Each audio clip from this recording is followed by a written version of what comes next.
সবাইকে বলছি একটু পড়াশোনায় মনোযোগ দাও, দেখো গরমের ছুটি পড়ে গেছে, এরপরে কিন্তু বেশি স্কুল টোল আর এমনিও নেই। বাড়িতে বসে একটু পড়াশোনার মানসিকতা তৈরি করো। আর যারা যারা ফোন টোন ঘাটছো, 6 মাস ফোন না ঘাটলে মরে যাবো না। হ্যাঁ হ্যাঁ, ও ফোনে রেকর্ড হয়ে গেছে, ওখান থেকে নিয়ে নেবো। আয়নার দিকে তাকিয়ে দেখো তো চলছে কিনা। চলছে? হুম।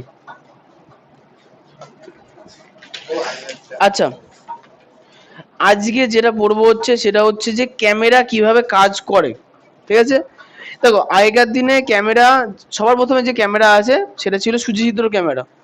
মানে দেখা গেল কি, যখন ধরো এখানে একটা মোমবাতি আছে, মোমবাতি শিখা, আমি মোমবাতি শিখার মধ্যে একটা কথা লিখে রাখছি, এ লিখে রাখছি। হ্যাঁ, আমাদের মোমবাতি শিখার মধ্যে আমরা একটু এ লিখছি, এটা বড় একটা মোমবাতি শিখা, ভেতরে আমি এ লিখলাম। হয়েছে, বোঝার সাপেক্ষে।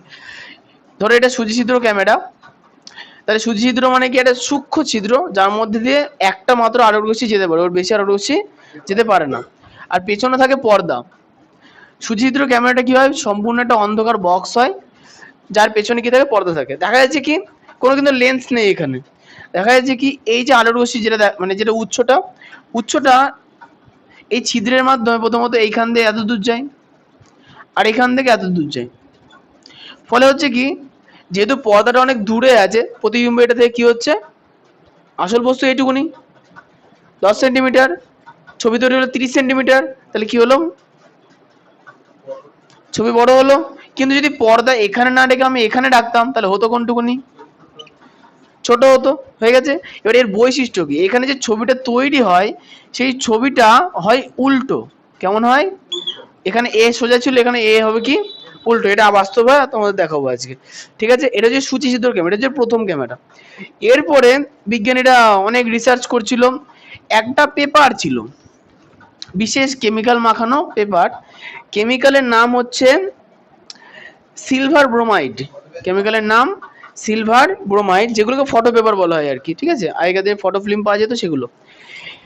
হয়েছে, তা হতো কি, দুটো জিনিস। প্রথমত সূচি ছিদ্র ক্যামেরা কনসেপ্ট পাওয়া গেল কি, সূচি ছিদ্র ক্যামেরায় আলোকউৎস যদি সূক্ষ্ম ছিদ্রের মধ্যে দিয়ে যায়, তাহলে যে ছবিটা তৈরি করে সেটা মোটামুটি সুন্দর হয়, ফার্স্ট।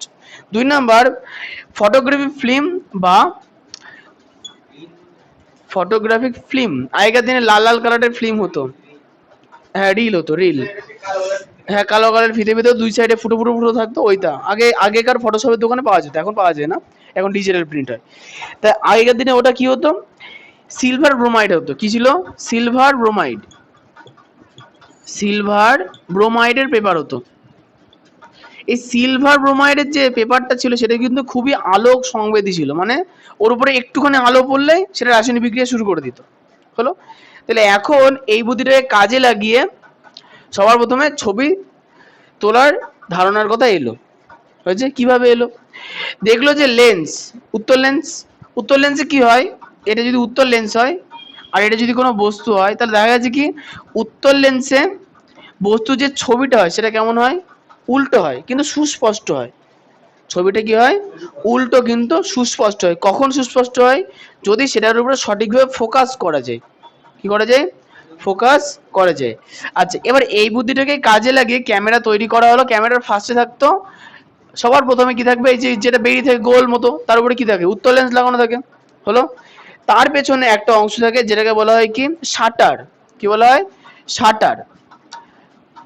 শাটার মানে হচ্ছে যে ওই যত কতক্ষণে বন্ধ হবে, যেমন তোমাদের ওই টাইম ল্যাপস থাকে না ফোনে, যে স্ট্যান্ডে ফোন দাঁড় করে দিলাম, 10 সেকেন্ড দিয়ে রাখলাম, 10 সেকেন্ড পর অটোমেটিক ছবি উঠে যায়, হয় না, ওই জিনিসটা, এটা হচ্ছে কি শাটার। হয়ে গেল, শাটার মানে তো বলো, মানে শাটার মানে কি বলতো, দোকানে শাটার দেয় দেখেছো, তাহলে এখানে মনে করো কোনো একটা বস্তু আছে, সেই বস্তুর আলো রশ্মি লেন্সে পড়ছে, লেন্স থেকে আলো রশ্মি ক্যামেরার ভেতরে ঢুকবে। এই শাটারের কাজ কি, আলো রশ্মি যাতে ক্যামেরার ভেতরে না ঢোকে, সেটা সেটা হচ্ছে শাটারের কাজ।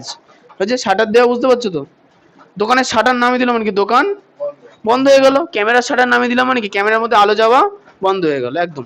আচ্ছা, এরপরে ছিল যে ডায়াফ্রাম। ডায়াফ্রাম আমাদের চোখে থাকে না, ডায়াফ্রাম কাজ কি, ছোট হয় বড় হয়, যখন আলো খুব কম থাকে তখন ডায়াফ্রাম বড় হয়ে যায় যাতে বেশি পরিমাণে আলো ঢোকে, যখন প্রখর রোদ তখন ডায়াফ্রাম কি হয়ে যায়, ছোট হয়ে যাতে আলোর রশ্মি কম ঢোকে। বাহ, আচ্ছা এইটুকুনির পরে ছিল কি কুচকানো বা ভাঁজ করা, দেখো বইতে ছবি দেওয়া আছে, দেখো দেখো বইতে দেখো ছবি দেওয়া আছে, হলুদ কালারের একটা ছবি দেওয়া আছে, দেখো দেখতে পাচ্ছ? হ্যাঁ ওইটা ওটা হচ্ছে কাগজের অথবা চামড়ার একটা বক্স হতো, পুরো কালো রং করা, ভিতরে কালো রং করা, তো উপরে যা খুশি হোক। আচ্ছা ওরকম কোচকানো কেন বলো তো? কোচকানোর ফলে হতো কি, আছে এখানে ছবিটা আঁকা, আচ্ছা আমি চেষ্টা করছি। আচ্ছা এই কোচকানোর সুবিধা কি? দেখো মনে করো এটা তো কি লেন্স, এটা তাহলে পর্দা হয়েছে, পর্দাতে ফটো উঠবে। তা হতো কি, এই ধরো ছবিটা কোনো একটা, ধরো আমি কারো ছবি তুলবো, তা ছবি তোলার সময় আমাকে কি করতে হবে, ফোকাস করতে হবে না? আসলে কি ওই আসল ক্যামেরা দেখেছো কোনোদিন ওই ঘুরিয়ে ঘুরিয়ে লেন্স ফোকাস করতে হয়? দেখেছো কোনোদিন? দেখেছো?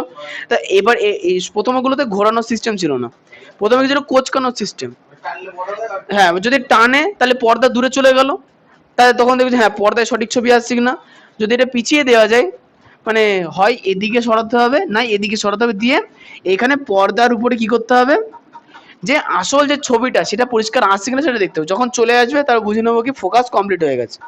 ফোকাস যে কমপ্লিট হয়ে যায় তখনই শাটার বন্ধ করে দেওয়া হয়, শাটার বন্ধ করে দেওয়া হয়, বন্ধ করে এইখানে লাগিয়ে দেওয়া হচ্ছে কি সিলভার ব্রোমাইডের পেপার লাগিয়ে দেওয়া হয়, সিলভার ব্রোমাইডের পেপার লাগিয়ে দেওয়া হয়, হয়ে গেল। এখন সিলভার ব্রোমাইডের পেপারের বৈশিষ্ট্য কি, আলো পড়লেই কি হবে, রাসায়নিক বিক্রিয়া শুরু করবে। তাহলে এখন দেখা যায় কি, যখন আলো রশ্মি এর মধ্যে দিয়ে যাচ্ছে লেন্সের মধ্যে দিয়ে, কেমন প্রতিবিম্ব গঠিত হবে, উল্টো। সে উল্টো বলতে আমি ঘুরিয়ে সোজা করে নেবো, অসুবিধা নেই। প্রথমত শাটার তুলে দেওয়া হয়, শাটার তুলে দেওয়া হয়।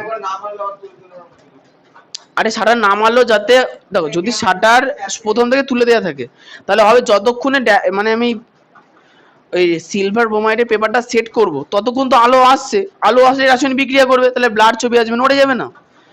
একদম সম্পূর্ণ সেট করার পরে শাটার তোলা হয়। প্রশ্ন হচ্ছে কেন? দেখো সবার প্রথমে আগে ফোকাস করা হলো, যাতে আলাদা করে আলো রশ্মি পরে সেট না করতে হয়। কারণ কি এদিক ওদিক আলো পড়লে এটা কি হয়ে যাবে, ব্লার হয়ে যাবে, মানে ঝাপসা হয়ে যাবে, ভালো ছবি আসবে না।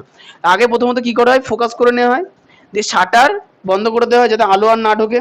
এবার শাটার তুলে ফোকাস পয়েন্টে আলো পড়বে পরিষ্কার, এই শাটার বন্ধ। এবার এখানে কি লাগিয়ে দিল, পেপার লাগিয়ে দিল। পেপার লাগানোর পরে কি করে শাটার তুলে দেয়, তাহলে কি হবে, একদম ফোকাস করা যে আলোটা ছিল সেটা কোথায় পড়বে, পেপারের উপরে পড়বে। এবার 3-4 বার শাটার উঠানামা করা হয়, শাটার ওঠানামা করা হয়, যাতে কি হয় আস্তে আস্তে করে আলো পড়ে এখানে সুন্দর একটা ছবি চলে আসে, হয়ে গেল। ছবি চলে আসার পরে সেটা বার করে নিয়ে দিয়ে কালো পেপারে দেখা যায়, আগেকার দিনে যে পেপারগুলো হতো, দেখেছো কোনোদিন কালো কালারের ছবি, ফটো ফিল্ম, এই যে হ্যাঁ আলো তো ধরলে দেখা যায়, এরকম চৌকো হতো। দেখবা বাড়িতে বাবা মায়ের বিয়ের ফটো আছে, দেখবা দেখবে যে চৌকো চৌকো হতো, হ্যাঁ রিলের মতো করে থাকে। আর এখানে মানুষের যে ছবি হচ্ছে তার ছবি থাকতো, এটা হচ্ছে সেই ব্যাপারটা। হ্যাঁ আমি আমি ক্যামেরা দেখিনি। কোনটা? না না, এর মানে এটা তো একদম সরল মডেল, তারপরে বিভিন্ন কোম্পানি বিভিন্ন ক্যামেরা তৈরি করে, সেই ক্যামেরা তৈরি করার পর প্রিন্টার আছে আলাদা, সেগুলো এইভাবে প্রিন্ট হতো না। আমি সূচি ছিদ্র ক্যামেরা দেখাবো। এই শোনো, এবার এবার চলেছি চোখ। তোমার কাছে ক্যামেরা আছে, কি হবে এনে ভাঙবো নাকি, এনে কোনো দরকার নেই। আচ্ছা আমাদের চোখ অবশ্যই ঝামেলা হতো, আজকের দিনের মতো না। আচ্ছা এখন চলেছে মানুষের চোখ। দেখো মানুষের চোখে কিন্তু একটা ক্যামেরার মতোই কাজ করে। মানুষের চোখে, চোখের গঠন আমরা জীবন বিজ্ঞানে যা পড়েছি এখানেও পুরো সেম, কোনো পার্থক্য নেই। শুধু এখানে যেটা পড়বো হচ্ছে যে চোখের প্রতিবিম্ব গঠন। চোখের ভেতরে কোন লেন্স থাকে আগে শুনে নি? উত্তর লেন্স থাকে। আচ্ছা উত্তর লেন্সের উপরে আর নিচে কি থাকে, দুটো পেশি থাকে যার নাম সিলিয়ারি পেশি। যখন আমি দূরের প্রতিবিম্ব, দূরের ছবি দেখতে চাই তখন সিলিয়ারি পেশি কি করে, ফোকাস করার জন্য টানে, কি করে দেয়, টান দেয়। আচ্ছা মনে রাখার জন্য আমি একটু বলে দিই, সবাই ফোন ঘাটো দু একজন বাদে, দেখবা যে যখন কোনো জিনিসের ছবি কাছ থেকে তুলতে হয়, ধরো এটা মোবাইলের ক্যামেরা, ক্যামেরা ঠিক আছে, ধরো মনে করো ধরো এখানে একটা বস্তু আছে, এ বস্তু, তাহলে এর ছবি আরামসে তুলে যায়, অসুবিধা হয় না। কিন্তু এ বস্তু যখন আমি এইখান থেকে তুলবো তখন হয় না, তখন করে এই ক্যামেরার উপরে কি হয়, একটা জলবিন্দু দিয়ে দেওয়া হয়, জলের ফোঁটা দিয়ে নেয়, আঙুলের জলের ফোঁটা দিয়ে নিয়ে চোখের মনের ছবি তোলে অনেকে, ঠিক আছে, একদম চোখের গোড়ায়। তাহলে কি হলো এটা, তাহলে যেই জলবিন্দু দিলে কেমন লেন্স হয়ে গেল? এমনি জল। এই তো ফোন কই আমার, এই যে ফোন। মনে করো এটা লেন্স, আমি এখান থেকে ছবি তুলছি, আমার ছবি উঠবে, অসুবিধা নেই। কিন্তু আমি যদি মনে করি মনির ভেতর, মানে চোখের মনির ছবি তুলবো, তাহলে উঠবে না। তখন কি করা হবে, এই ফোনের যে লেন্স আছে, লেন্সের উপর কি হবে, দু চারটে জলবিন্দু দিতে হবে। না আমি দেবো না। জলবিন্দু দিলে কি হয় বলতো, এই ফোন এর উপরে জলবিন্দুটা উত্তল হয় না, দেখানো যাবে না, ভিডিও দেখাতে পারি পরবর্তীতে। তাই জলবিন্দু দিলে কি হয়, আমি জাস্ট যেটা বোঝানোর চেষ্টা করছি, জলবিন্দু দিলে কি হয়ে যায়, এটা উত্তল হয়ে যায়। আর উত্তল হলে কি হয়, কাছের ছবি দেখা যায়। তাহলে যখন আমি কোনো জিনিস বস্তুর ছবি কাছে দেখবো, তখন আমাদের লেন্স কেমন থাকবে, চোখের মোটা থাকবে।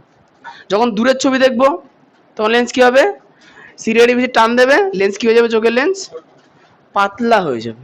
ঠিক, ছোট হবে না, পাতলা হবে। ছোট কি করে হবে?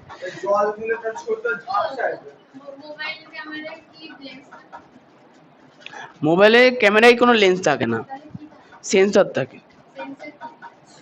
সেন্সর কি জিনিস, সেটা হচ্ছে ওই আলোক সংবেদী কথাটা বললাম না, এই সেন্সর মানে হচ্ছে শুধু সংবেদী। সেন্সর অনেক ধরনের হতে পারে, যত জায়গায় যত কিছু দেখতে পাবো ইলেকট্রনিক্সে ম্যাক্সিমাম সেন্সর লাগানো থাকে। তোমাদের মাথায় ওই যে ইলন মাস্ক নিউরালিঙ্ক, তোমার মাথায় বসানোর দরকার আছে একটা। তোমার বিগারোটে মাঝে মাঝে আমি পেন নিয়ে চলে যাব, তোমার একটা লেন্স দরকার আছে। দেরি আছে, ছুটির সময় একবারে দেখাবো, দিয়ে বাড়ি পাঠাবো। 8:30 পড়ো না, এখন কি। আচ্ছা এবার চলে এসেছে মানুষের চোখের দৃষ্টির সমস্যা। আচ্ছা মানুষের চোখের দৃষ্টির সমস্যা সর্বপ্রথম হচ্ছে উপযোজনের ব্যাপারটা। উপযোজন বিজ্ঞানে পড়েছি না, জীবন বিজ্ঞানে, কার মনে আছে, কারোর মনে নেই, মনে আছে? বলো দেখি। উপযোজন যেটা এতক্ষণ বললাম, ওই যে সিলিয়ারি পেশির সাহায্যে ফোকাস দূরত্বকে নিয়ন্ত্রণ করা, যে চোখের ক্ষমতা, তাকে কি বলা হচ্ছে, উপযোজন। এবার অনেক সময় হয় কি, দেখো মানুষের শরীরের প্রত্যেকটা অংশ বিভিন্ন পদার্থ দিয়ে তৈরি। যেমন চোখের দেখবো যে অনেক ডাক্তার বলছে চোখ ভালো নেই, খালি পায়ে মাঠে হাঁটোগে বলে, অনেকে অনেকে বলে গুগলি খাও, অনেকে বলে দিঘি দিঘি চান করো, শোনোনি, যাক। আচ্ছা আবার বলে কি ছোট ছোট, মানে ছোট মাছগুলো খেলে চোখের, আছে ওসব আছে, হ্যাঁ না ছোট মাছ জ্যোতি বাড়ে। তাহলে এখন প্রশ্ন হচ্ছে লেন্স পরিষ্কার হয়, তাহলে এখন বিষয় হচ্ছে যে চোখের যে লেন্সটা আছে, লেন্সটা সিরিয়ালি ভাবে টানা পড়া করছে না। এখন বলছে চোখের কাজই সেটা, টানাটানি করা। মানে সাধারণ মানুষ, মানে যে হনুমান ধরো আর কি, মানুষ বাদ দিলাম, মানুষ তো এখন জন্তু হয়ে গেছে অর্ধেক। মনে করো সাধারণ হনুমান কি করে, ওই দূরের আম গাছের কাঁঠাল, আম গাছের কাঁঠাল না, আম গাছে আম দেখলো, নিচে যে ধরো কাঁঠাল গাছে বসে আছে, কাঁঠাল পাতা চিবিয়ে খেলো, মানে কি চোখ একবার দূরে যাচ্ছে আবার কাছে আসছে। মানুষের বৈশিষ্ট্য কি হয়েছে, মানুষ এখন এক জায়গায় বসে, আর আগে কি ছিল, টিভি থেকে 10 হাত দূরে বসতো। মানে আগে স্ক্রিন মানুষের মুখের থেকে অন্তত 2-3 মিটার দূরে থাকতো, মানে আমি এখানে বসে আছি, টিভি আছে তানিয়ার ওখানে, এরকম একটা। আর এখন এমন হয়ে গেছে, ধরো মানুষ দেখতে পাচ্ছে না, চিরাম করে ছবি এনে জুম করে তারপরে দেখে। তাহলে এখন স্ক্রিন কোথায় চলে এলো, মুখের থেকে 30 সেন্টিমিটার দূরে, তাই না? তাহলে এর ফলে কি হচ্ছে, কি মানুষের চোখে দেখার ক্ষমতা কমে যাচ্ছে। মানে একটা ভিডিও ধরো 30 মিনিট ধরে দেখছি, কি ভুলভাল বক্তৃতা দিচ্ছে সেটা আলাদা বিষয়, দেখছি একদম চোখের গোড়া থেকে। তাহলে চোখের পেশি কাজ করা বন্ধ করলো এই মুহূর্তে, হ্যাঁ কি না? আমরা যেটা যেটা স্ক্রিনে দেখি সেটা তো 2 ডাইমেনশনাল, 3 ডাইমেনশনাল তো না। তো চোখের পেশির বেশি নাড়াচাড়া করতে, চোখের পেশি স্থির আছে এরকম। বা মানুষজন পড়াশোনা শুরু করলো, বই স্থির হলো।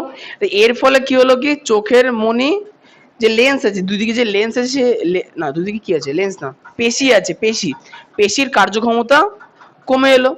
এখন মনে করো দূরে ফোকাস করার কথা, মানে লেন্সকে টেনে বড় করতে হবে, ও সিলের বেশি সে ক্ষমতাই নেই আর, ও টেনে বড় করবে। তাহলে বসু কি কি, ফোন মিনিমাম 30 সেন্টিমিটার দূরে রাখতে হবে, দূরে। এখন কে দেখে দেখে না সেটা আলাদা বিষয়, সে কি বিষয়টা কেমন বলছে, ডাক্তারবাবু সিগারেট হাতে করে বলছে কি সিগারেট খাওয়া ভালো না, এরকম একটা বিষয়, ঠিক আছে। আসলে মোবাইলের বিশেষ কোনো ব্যবহার নেই আজকের দিনে, কিন্তু মানুষ করছে, কাজ করার জন্য কম্পিউটার ভালো, মোবাইলের থেকে বেটার। চলে আসি যে দূর না, মোবাইল কানেক্টেড, তুমি পকেটের মধ্যে এরকম মনে করো সারা পৃথিবী অ্যাক্সেস করতে পারবা, ঠিক আছে। তার জন্য ল্যাপটপ আছে, ল্যাপটপ লোকে দেখি কাজ করে শুয়ে থাকে, বুকের উপরে রাখে, এমন এমন করে কাজ করে, তো ওদের কি হলো। আচ্ছা এবার চলে আসি দূরবিন্দু আর নিকট বিন্দু। কষ্ট না করে চোখ থেকে সর্বাপেক্ষা দূরের যে বিন্দুতে একটি বস্তুকে স্পষ্টভাবে দেখতে পাওয়া যায় তাকে বলে দূরবিন্দু। মানে আমার চোখ দিয়ে আমি সুন্দরভাবে ওই নীল কালারের ট্যাঙ্কি দেখতে পাচ্ছি, কিন্তু সজল চশমা খুলে ফেললে ওই নীল কালারের ট্যাঙ্কি দেখতে পাবে না। আচ্ছা ওদের বাড়ির ছাদে আছে। তাহলে এখন প্রশ্ন হচ্ছে যে কেন, তাহলে ওটা হচ্ছে আমার চোখের ক্ষমতা, না না এটা হচ্ছে তাহলে আমার চোখের দৃষ্টি হয়ে গেছে। আর সজলের থেকে দূরদৃষ্টি বা দূরবিন্দু কোনটা, ধরো আয়না পর্যন্ত সজল দেখতে পাচ্ছে, তাহলে এটা খারাপের কিছু নেই, চোখ খারাপ হতেই পারে, চশমা পরবো, বিজ্ঞান কেন আছে। আচ্ছা এরপরে চলে আসি যে যাও যাও তুমি চলে যাও, নিচে যাও, নিচে গেলে মঙ্গল, যাও। আচ্ছা এবার চলে আসি যে নিকট বিন্দু। নিকট বিন্দু মানে সব থেকে কাছে আমরা যে দূরত্বে আমি দেখতে পাচ্ছি তাকে আমরা কি বলবো, নিকট বিন্দু। বেসিক্যালি 25 সেন্টিমিটার হয় সাধারণত, না না 25ই হবে। যাও যাও যাও তুমি নিচে যাও। আচ্ছা এবার চলে আসি যে দীর্ঘ দৃষ্টি আর হচ্ছে হ্রস্ব দৃষ্টি, মানে হাইপার মেট্রোপিয়া আর মায়োপিয়া।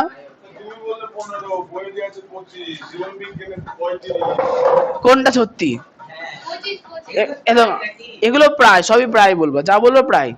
তবে দেখো বইতে লেখা আছে, দেখো প্রায় 25 সেন্টিমিটার প্রায় লেখা আছে।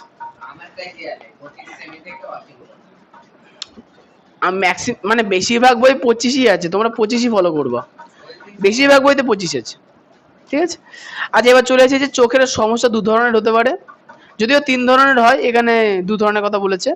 একটা হচ্ছে কি দীর্ঘ দৃষ্টি, একটা হচ্ছে কি দীর্ঘ দৃষ্টি, মানে চোখ দূরের জিনিস স্পষ্ট দেখতে পায় কিন্তু কাছের জিনিস দেখতে পায় না। আচ্ছা তাহলে এই ধরনের ত্রুটিকে বলে দীর্ঘ দৃষ্টি। নাম কি হাইপার মেট্রোপিয়া। কেমন লেন্স বসাতে হবে, কেমন দেখতে বসাতে হবে, বলো বলো, লেন্স কেমন বসাবো, উত্তর লেন্স বসাবো, বাহ খুব ভালো কথা। আচ্ছা এবার চলে যে হচ্ছে হ্রস্ব দৃষ্টি, মানে কাছের জিনিস দেখতে পায় কিন্তু দূরের জিনিস দেখতে পায় না, তাহলে কেমন লেন্স লাগবে, অবতল লেন্স। আচ্ছা এবার চলে আসবো হচ্ছে আলোর বিচ্ছুরণে। হ্যাঁ তো হয়তো হতে পারবে না কেন, হতেই পারে, মানুষের দু চোখের পাওয়ার আলাদা আলাদা হয়। হ্যাঁ সজলেরই তো একটা বলে ভালো একটা খারাপ নাকি, এবার দুটো আলাদা হয়ে গেছে।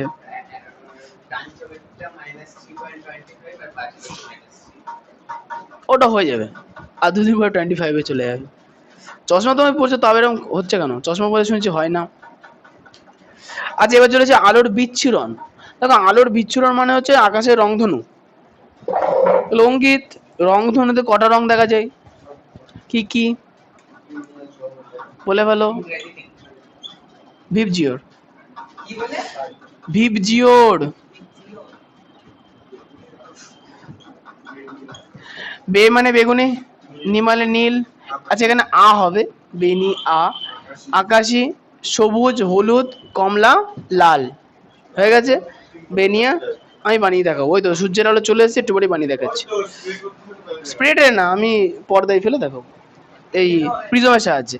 আচ্ছা দেখা যায় কি, ধরো একটা প্রিজম আছে, প্রিজম আছে, তাহলে প্রিজমের এক সাইডে যদি সাদা আলোর রশ্মি আসে, সেই আলোর রশ্মি প্রিজমের কাচের মধ্যে ঢোকার সময় না প্রতিসৃত হয়, কি হয়, প্রতিসৃত। এবার সাদার মধ্যে হয় কি, সাদা আলোর রশ্মির মধ্যে 7খানা বর্ণের আলোর রশ্মি মিলেমিশে থাকে।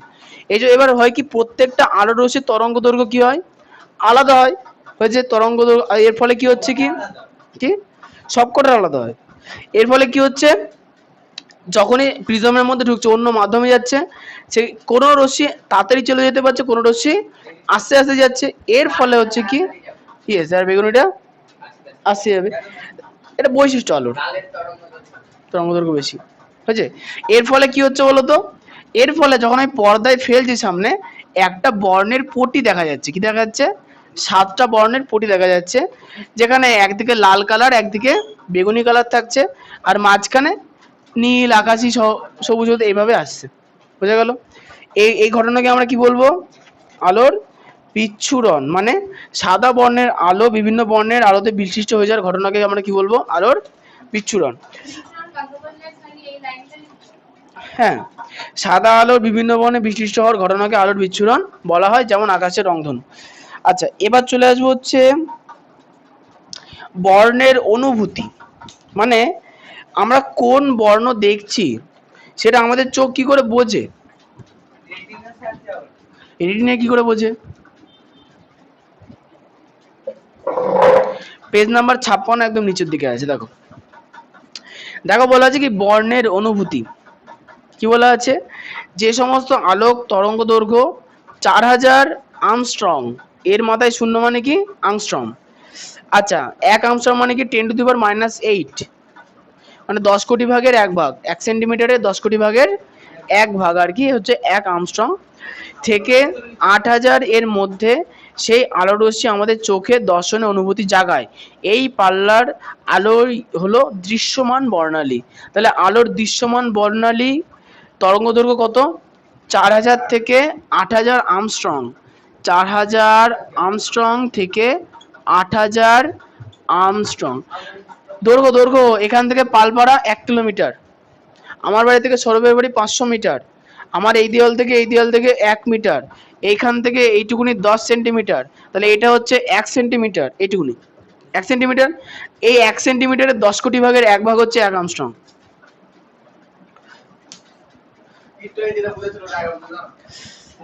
ওটাই বললাম যে মানুষ 4000 আর্মস্ট্রং থেকে 8000 আর্মস্ট্রং এর তরঙ্গ দৈর্ঘ্যযুক্ত আলোর রশ্মি চোখে দেখতে পায়। একে বলা হয় কি? দৃশ্যমান বর্ণালী।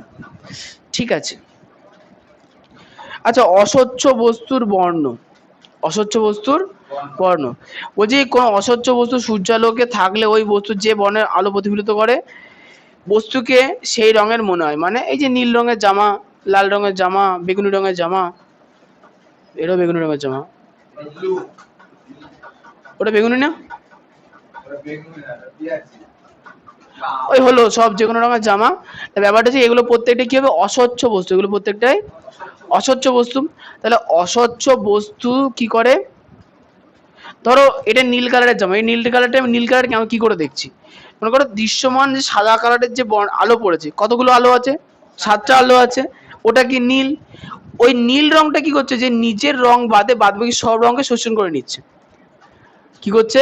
নিজের যে নীল রং সেটা বাদে সব রকম রং শোষণ করে নিচ্ছে। এবার শোষণ করে নেওয়ার ফলে কি হচ্ছে? কোনটা প্রতিফলিত করছে? শুধুমাত্র নীল রঙই প্রতিফলিত করছে, যেটা আমাদের চোখে পড়ছে। ওই জন্য আমি কি দেখছি? নীল দেখছি। আর লালের ক্ষেত্রে তাই, আমারও নীলের ক্ষেত্রে তাই, সম্পূর্ণ সেম। ওটা রংধনু, রামধনু না। না না, ওসব কি বুঝেছি? ওসব বোঝায়নি। এবার চলে আসি হচ্ছে মৌলিক বর্ণ।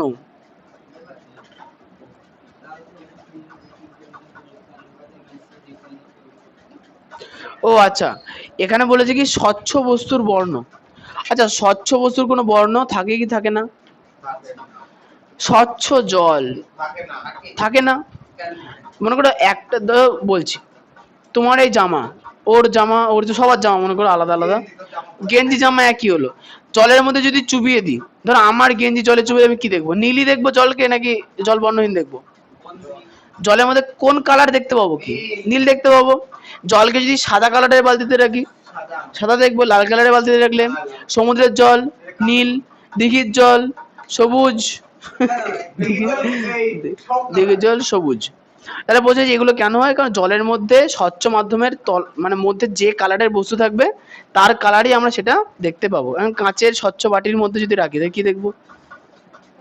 তোমার জলের প্রয়োজন আছে, যাও চোখ ধুয়ে এসো।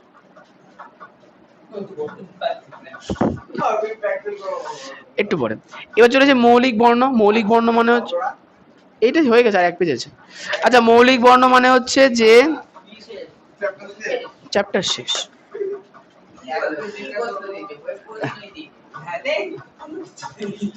মৌলিক বর্ণতে চলে আসে। মৌলিক বর্ণ মানে এই যে এইখানে যে ভিবজিওর, ও মুছে দিয়েছি, বেনিয়া সহকলাতে যে 7টা বর্ণ ছিল, প্রত্যেকটা পৃথক পৃথক বর্ণকে আমরা কি বলবো?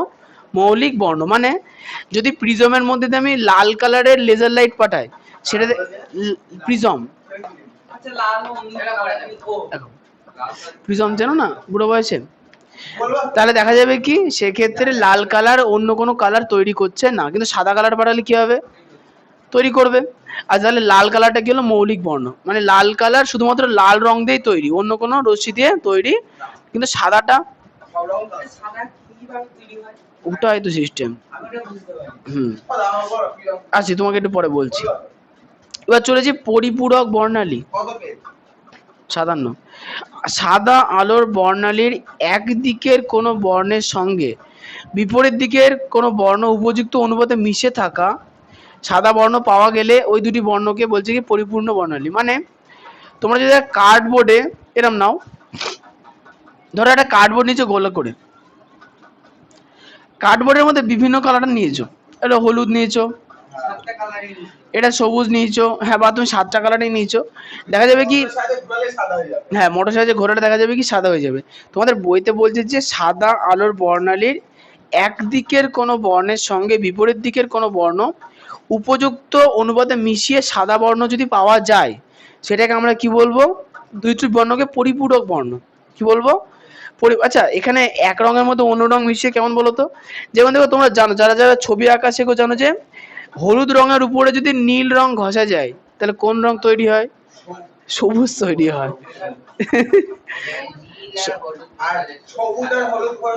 কি বলেছে? আচ্ছা এখানে বলছে কি নীল আর হলুদ হচ্ছে পরিপূরক বর্ণ। কার পরিপূরক বর্ণ? সাদা না সবুজের। নীল আর হলুদ। তোমার বই কি লেখা আছে?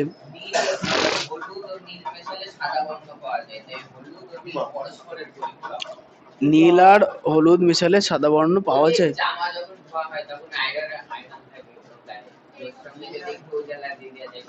হ্যাঁ হিসাব মতো সেটাই, কিন্তু না না হ্যাঁ ও যে কনসেপ্টটা বলেছে ঠিকই বলেছে। আচ্ছা কিন্তু দেখা যাচ্ছে কি হলুদ মানে যারা ছবি আঁকা শেখো, হলুদের মধ্যে নীল মিশালে কি হয়? সবুজ হয়ে যায়। আচ্ছা প্রশ্ন হচ্ছে এখানে এটা কেন বলেছে? ব্যাপারটা হচ্ছে কি আমরা যেটা মিশ্রণটা বানালাম সেটা কি ছিল? বস্তু ছিল। সেটা কি ছিল? বস্তু ছিল। কিন্তু আলোর ক্ষেত্রে, আমি তো বস্তুর ক্ষেত্রে বললাম, কিন্তু আলোর ক্ষেত্রে যেখানে আলোর রশ্মি তৈরি হচ্ছে সেক্ষেত্রে দেখা যায় কি হলুদের মধ্যে যদি আমি নীল বর্ণ মেশাই তাহলে সেটা কেমন দেখাবে? সাদা দেখাবে। হলুদের মধ্যে যদি নীল মেশে তাহলে সেটা কি হবে?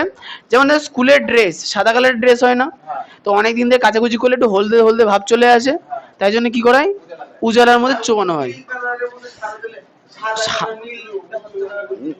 উজালাটা হ্যাঁ ওর নির্দিষ্ট পরিমাণ আছে। চুনের মধ্যে দেখবে যে উজালা মেশায়, ওটা বেশি পরিমাণে দিচ্ছে, বেশি করে দেবো বেশি সাদা হবে না। অনেক সময় কি করা হয় ওই না না অনেকে উজালার বদলে একটা জিনিস ইউজ করে বাজারে পাওয়া যায়, যেটাকে ওই ইংরেজদের নীল মনে আছে তো? ওই নীল বাজারে এখনো পাওয়া যায়। হ্যাঁ ওর দোকান থেকে তো হ্যাঁ ওই নীল হচ্ছে মেশালে তখন জামার কালারটা একটু বেশি নীল হয়ে যায়, উজালাতে খুব একটা হয় না। ঠিক আছে, উজালা যদি এক ধরনের নীলই, উজালা আসলে এক ধরনের নীল, নীল শুধু লিকুইড করা আছে কেমিক্যাল। আচ্ছা এবার চলে আসি হচ্ছে আলোক তরঙ্গ তড়িৎচুম্বক বর্ণালী। হ্যাঁ বলো, পেজ নাম্বার 57।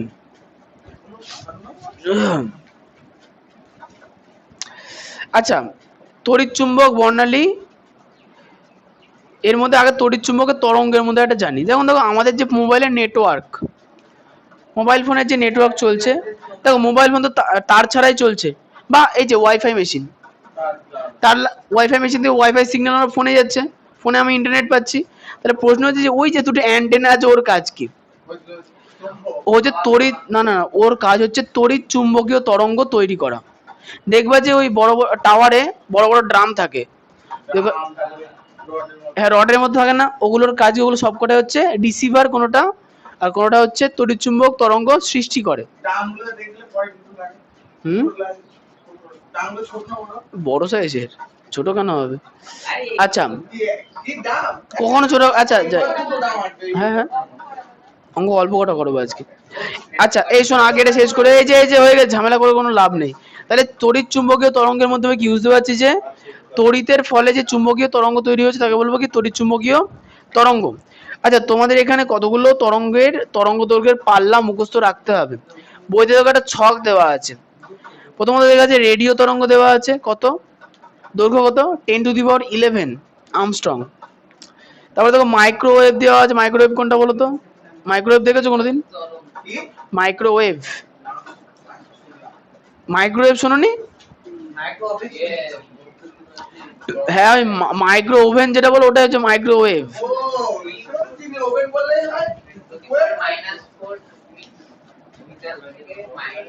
ও তোমার মিটারে দেওয়া আছে, এদের বই আমস্ট্রং এ দেওয়া আছে।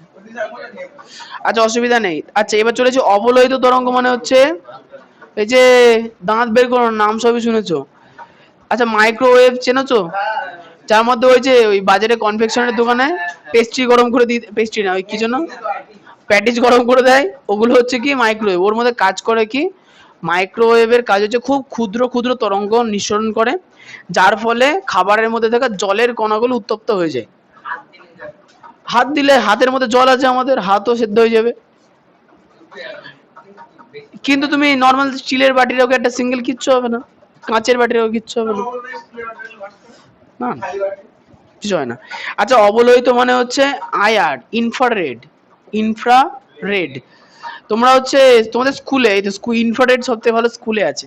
দেখো যে তোমাদের স্কুলে এই সাইজের একটা বোর্ড দেওয়া আছে ফ্রিতে, এসে সামনে একটা প্রজেক্টর লাগানো আছে, আছে না? কম্পিউটার রুমে দেখবে যে যদি ম্যাডামটা করে দেখায় আর কি। আচ্ছা দেখবে যে বোর্ডের এখানে কালো কালারের বিট আছে, আছে না? ওইটাও কিন্তু ডিজিটাল বোর্ড, মানে ওই বোর্ডে ধরো প্রজেক্টর চলছে, যদি নর্মালি হাত দিয়ে এমন এমন করে লেখা যায়, লেখা উঠবে। বুঝতে পেরেছো? বিষয়টা হচ্ছে কি হ্যাঁ, না ওই টেকনোলজি অবসলিট হয়ে গেছে, ও কাজে লাগে না, বেকার। বিষয়টা হচ্ছে কি ওখানে আসবে না। আচ্ছা ওখানে যে মোটা মোটা করে যে বিট লাগে না, ওর মধ্যে কি লাইট থাকে, বাল্ব, এলইডি লাইট দেখেছো? তো এলইডি লাইট দিয়ে কি বেরোয়, এখানে পুরোপুরি অবলোহিত রশ্মি বেরোয় চারিদিক দিয়ে, দিয়ে গ্রাফ পেপার তৈরি হয়ে যায়। এই বোর্ডটা সম্পূর্ণ কি হয়ে যায়, একটা গ্রাফ পেপারে পরিণত হয়ে যায়, হয়ে গেল। তারপর যখন মানুষ কেউ লেখে, সেখানে লেখাটা কম্পিউটারের সাহায্যে ওঠে। তাহলে এখানে যে টেকনোলজি ইউজ করা হচ্ছে সেই লাইটের নাম কি, ইনফ্রারেড রশ্মি। আচ্ছা দেখো যে ওই লাইট তোমরা চোখে দেখতে পাবো না, দেখা যায় এখানে কি লাইট আছে, দেখা যায় না।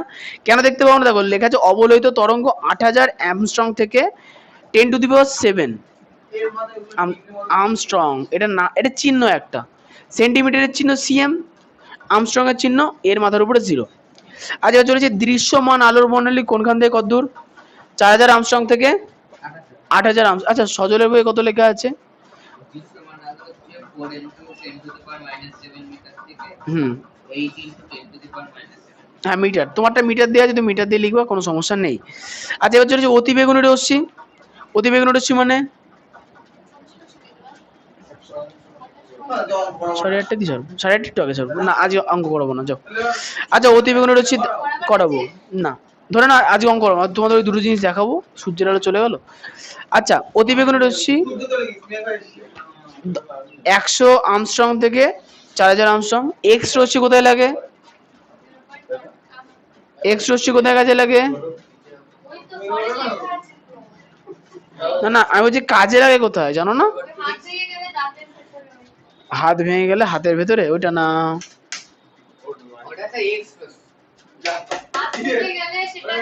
খারাপ হয়ে গেল, যা তোমাদের ভাগ্য খারাপ। না না সুইচটা কালকে থেকে কাজ করছে না। হ্যাঁ বলো।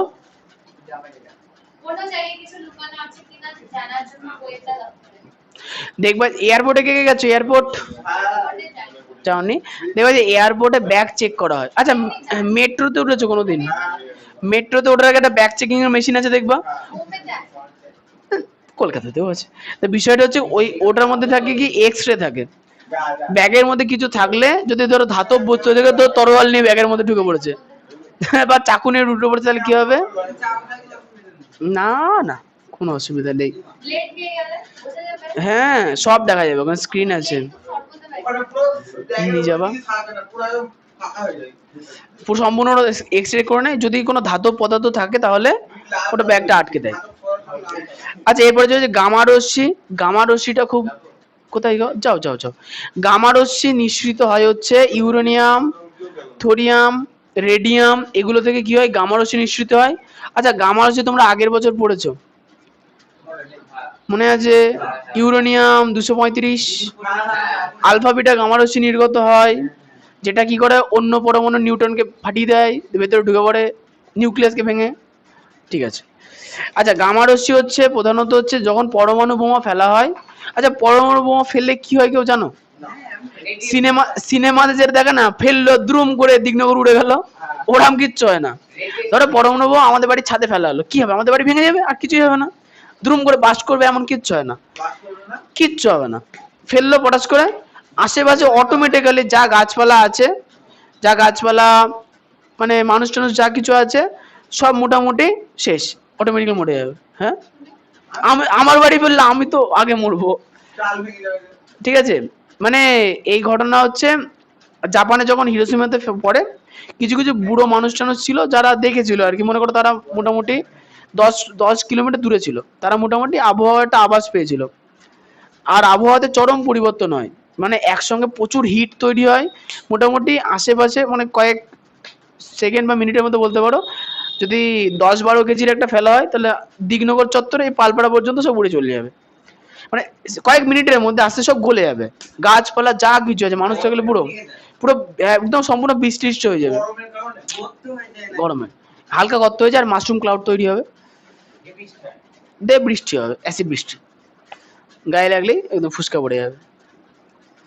যাক অত ভেবে না, আমরা কি ব্যাপারটা হচ্ছে কি বলতো, আজকের দিনে বলছেন এআই খুব খারাপ, বিজ্ঞানী ওপেনহাইমার যখন এটা তৈরি করে তখন সেও বলেছিল, আর সেটা বলার সময় ভগবত গীতার একটা লাইনে বলেছিল, শ্রীকৃষ্ণ যে লাইনটা বলেছে যে আমি সবকিছু সৃষ্টি করেছি এবং আমার কাছে সবকিছু ধ্বংস করার ক্ষমতা আছে। ঠিক আছে, তো ওপেনহাইমার ওই লাইনটা মনে ছিল, মানে উনি সংস্কৃত পড়েছিল আর কি, যে ইউনিভার্সিটি হতো সংস্কৃত, তখন ওই ভগবত গীতা পড়ানো হতো, আমরাই পড়িনি কোনোদিন। না না ওটা লেখা ছিল, তাহলে ওপেনহাইমার ওই বোম তৈরি করার পর এই উক্তিটা দিয়েছিল, কারণ সে তৈরি করার পর খুব রিগ্রেট, কি করব এবার, ও বলছে যদি যদি প্রয়োজন থাকে তাহলে আবিষ্কার হবেই, কেউ ঠেকাবে না। যেমন এআই যে তৈরি করেছে, এআই এর ফাদার জিম অল্টম্যান না একজন আছে হয়তো, তা সে, হ্যাঁ চ্যাট জিপিটির মালিক না, তা ও বলছে যে আমি এআই তৈরি করেছি, ওর তাও দুঃখ, কিন্তু প্রশ্ন হচ্ছে যে আমি না বানাতাম তাহলে অন্য কেউ বানাতো, কারণ এটার মার্কেটে ডিমান্ড আছে। হয়েছে প্রয়োজনই আবিষ্কারের জননী, যখন প্রয়োজন হবে তখন আবিষ্কার হবে, কিচ্ছু কেউ ঠেকাতে পারবে না। বলতে পারলাম, তাহলে মোবাইল ফোন কিন্তু প্রয়োজনের জন্য তৈরি হয়েছিল। পেজ নাম্বার 58-এ চলে আসো, তড়িৎচুম্বকীয় তরঙ্গের সাধারণ ব্যবহার, সাধারণ ধর্ম। প্রথমত তড়িৎচুম্বকীয় তরঙ্গের বেগ শূন্য স্থানে আলোর বেগের সমান হয়। তড়িৎচুম্বকীয় তরঙ্গের বেগ কি হবে, আলোর বেগের সমান, মানে বাতাসে বা মহাকাশে যে টেলিস্কোপ বা আলোর বেগের থেকে, না না না, আলোর গতিবেগ সব থেকে বেশি, ওর থেকে বেশি গতিবেগ কারণ নেই, সব থেকে বেশি আলোরই গতিবেগ।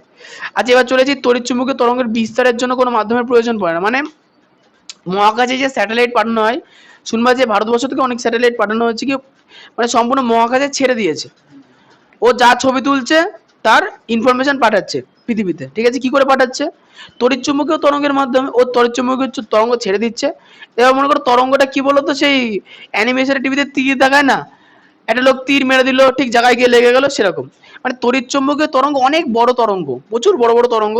এবার মনে করো সারা মহাকাশ তো অনেক বড়, যদি হতো মনে করো পৃথিবী এইখানে এইটুকুনি, আর এটা মনে করো পুরো বড় বড় পুরো মহাকাশ, তাহলে এখন আমাদের স্যাটেলাইটটা মনে করো এইখানে আছে, মানে কয়েকশো আলোকবর্ষ দূরে আছে, সে কি করবে, এখান থেকে কি ছেড়ে দেবে, তড়িৎচুম্বকীয় তরঙ্গ। তড়িৎচুম্বকীয় তরঙ্গ কি হবে, পৃথিবীর দিকে লক্ষ্য করে ঠিক আস্তে আস্তে আস্তে হাঁটতে হাঁটতে হাঁটতে মানে যেতে যেতে চলে পৃথিবীতে চলে আসবে। হ্যাঁ ওই যে আলোক বর্ষের কথা হচ্ছে, ধরো কয়েকশো আলোকবর্ষ বললাম, তাহলে 1 বছর 100 বছর টাইম লাগবে পৃথিবীতে আসছে, এরকম। ও আচ্ছা, হ্যাঁ এলিয়েন না, না পৃথিবী থেকে যে টেলিস্কোপ ছাড়া হয়েছে মহাকাশ সেগুলো, যদিও সেটা ধরো সেটা গেছেই মনে করো এখন 10 বছরে গেছে, তাই 10 বছরের তথ্য পাঠাবে, এরকম টেস্ট। আচ্ছা এবার চলেছি ত্বরণযুক্ত, হ্যাঁ হ্যাঁ, স্যাটেলাইটটা চলেই যাবে অটোমেটিকলি, যতদূর যাবে যাবে। তারপরে যদি কোনো উল্কাপিন্ডের গায়ে ধপাস করে লাগে তত আরো মঙ্গল, এলিয়েনদের সঙ্গে কানেকশন করা যাবে, কানেক্টিভিটি করা যাবে।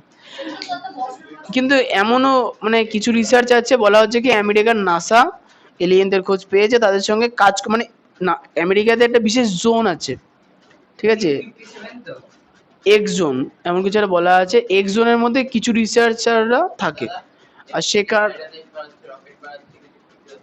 অবশ্যই ক্ষতি হচ্ছে। ও মা, ক্ষতি ছাড়া কিছু হয় না। হ্যাঁ হ্যাঁ, ওজন তো ফুটো হয়ে যাচ্ছে একদম। আচ্ছা, অতিবেগুনি রশ্মি, এক্স রশ্মি, গামা রশ্মির ব্যবহার দেখে নাও। আচ্ছা, হ্যাঁ, দাগের নাম। আচ্ছা, হ্যাঁ, ওখানে কি বলতো, ওর উপর দিয়ে কোনো প্লেন উঠতে দেওয়া হয় না, যুদ্ধ বাদলে ওর উপর দিয়ে কোনো ফাইটার জেট কিচ্ছু ওরে না। সে ওই কেজিএফ এর নাম শুনেছিল তো, কেজিএফ সিনেমাতে ওই অঞ্চলের মধ্যে যেমন উঠতে দিত না উপর দিয়ে, ওই অঞ্চলে আমেরিকাতে দেওয়া হয় না, ওখানে সম্পূর্ণ রিসার্চ চলে আমেরিকাতে। একটা বিশেষ অঞ্চল এক্স জোন বলা হয়, হতে পারে, হ্যাঁ, এরিয়া 57 বলা হয়। আজ এবার চলেছি রশ্মিতে, চলে আসি ব্যবহারে। অতিবেগুনি রশ্মি কাজে লাগাচ্ছে জীবাণুনাশকের কাছে। যেমন দেখবা আমাদের বাজারের যে দোকানে যে তুলো পাওয়া যায়, মানে ফার্মেসিতে যে তুলো পাওয়া যায়, মানে আমাদের শরীরে সরাসরি ব্যবহৃত তুলো আর কি কি বাজে বলো তাহলে? সিরিঞ্জ,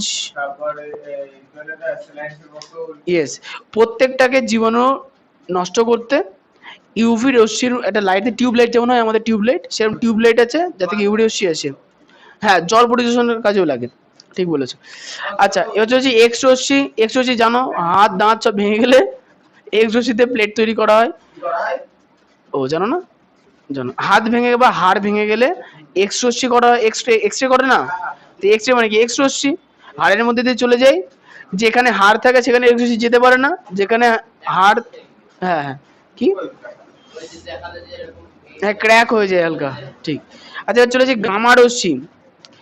গামা রশ্মি হচ্ছে যেটা কাজে লাগে আজকের দিনে, সেটা হচ্ছে ক্যান্সার ধ্বংস করতে। মানে কম্পিউটারের সাহায্যে প্রথমে আগে নির্দিষ্ট করা যে ক্যান্সারের সেল কোথায় কোথায় আছে, ঠিক ক্যান্সারের সেলের মানে কোষের সামনে গিয়ে গামা রশ্মি ছেড়ে দেওয়া হয়। গামা রশ্মির সাইজ খুব ছোট হয়, আর ও যে কোষকে সামনে পায় তাকে মেরে ফেলে পরিষ্কার। তাই ক্যান্সার কোষকে ধ্বংস করার জন্য কেমো, কেমো দেখো, ওই জন্য কেমো নিতে গেলে দেখবে চুল টুল আর থাকে না, টাক পড়ে যায় একদম। না, ও খুব ক্ষতিকারক প্রভাব আছে। আচ্ছা, শিল্পের ঢালাই, মনে করো বড় বড় বিল্ডিং হচ্ছে, বড় বিল্ডিং মানে মনে করো টাটা কোম্পানির একটা বড় কারখানা হবে, তুমি যদি বুঝে থাকো তাহলে বকবা না, চুপ থাকো, বকছো কেন? আচ্ছা, সেক্ষেত্রে বিল্ডিং এর কাস্টিং এ যদি কোনো ফল্ট আছে কিনা, মানে যে বড় বড় রড তোলা হচ্ছে, বড় বড় আমাদের এখানে কি তার বেঁধে জুড়ে দিয়ে বাড়ি বানিয়ে দিল, না না না, ধরো একটা রড উঠছে, পরের রডটা তোলার জন্য কি করা হয়, সাইডে রড তার দিয়ে বেঁধে তুলে দেয়, ঠিক আছে। বড় বড় কারখানায় সেটা হয় না, মোটা রড তার উপর একটা বিশেষ প্রসেসে তারপরে এখানে রডটা কাস্টিং করা হয়, মানে এখানে ঝালাই মতো করা হয়, হয়ে গেছে। এবার ঝালাই করা হলে তার মধ্যে ক্র্যাক থাকতে পারে, হালকা বায়ু থাকতে পারে, তখন গামা রশ্মিতে এখানে চেক করা হয়। ক্র্যাক মানে ফাটল, বা এর মধ্যে বায়ুর বুদবুদ থাকতে পারে, যেটা, হ্যাঁ, গামা রশ্মি ফেলে ওই এক্স রের মতো একদম, যদি থাকে ওই ফটো ব্লাডে উঠে পড়ে, লাইট ফেলে। নীল কালারে ইউভি রে হয়, ওর কোনো কালার নেই, দেখা যায় না। আচ্ছা, এবার চলেছে আলোর বিক্ষেপণ। আলোর বিক্ষেপণ মানে হচ্ছে চাঁদের বায়ুমণ্ডল আছে কি নেই, আছে, বাহ, চাঁদের বায়ুমণ্ডল আছে, খুব ভালো হচ্ছে। হ্যাঁ, চাঁদের বায়ুমণ্ডল নেই। আচ্ছা, আমাদের পৃথিবীতে বায়ুমণ্ডল, দিনের বেলা আকাশের রং কেমন হয়, নীল। দিনের বেলা আকাশের রং সাদা তো মেঘের জন্য হয়, আসলে নীল হয়। আচ্ছা, নীল কেন লাগে, লাল দেখতে পারতাম তো, নীলই কেন দেখি? ও, আকাশে আমরা সমুদ্রের প্রতিবিম্ব দেখি, ও আচ্ছা। আসলে হয় কি, বিজ্ঞানী সিভি রমন এটা আবিষ্কার করেছিলেন।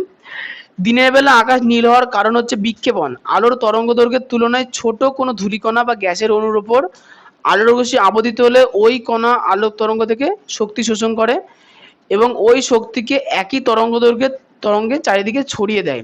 এই ঘটনাকে আলোর বিক্ষেপণ বলা হয়।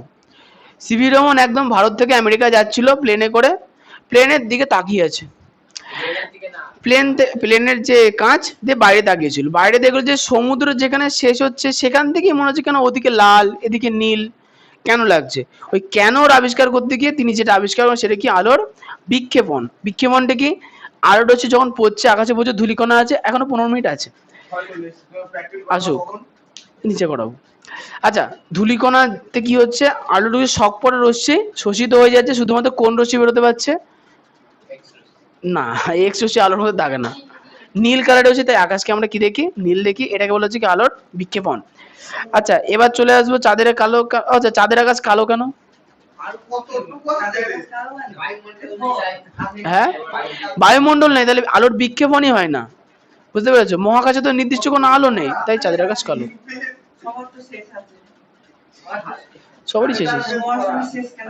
হ্যাঁ, মহাশূন্যের শেষ আছে। হ্যাঁ, না না শেষ আছে কিন্তু আমরা খুঁজে পাইনি, কারণ কি কি না এখনো করেনি। ওই ব্ল্যাক হোল শেষ পরিণতি আপাতত, ব্ল্যাক হোল, হ্যাঁ ব্ল্যাক হোল তো পৃথিবীর মধ্যে ছোট্ট একটা অংশ, বেশি বড় না। অনেক বড়, কিন্তু তুমি এত উত্তেজিত হয়ে পড়ছো কেন বলো তো, কি হয়েছে তোমার? তো ভালো না চুপ করে থাকো। এ না দাগাও, পেজ নাম্বার 52 থেকে 58 শেষ পর্যন্ত বলো। আচ্ছা তুমি বাড়ি যেতে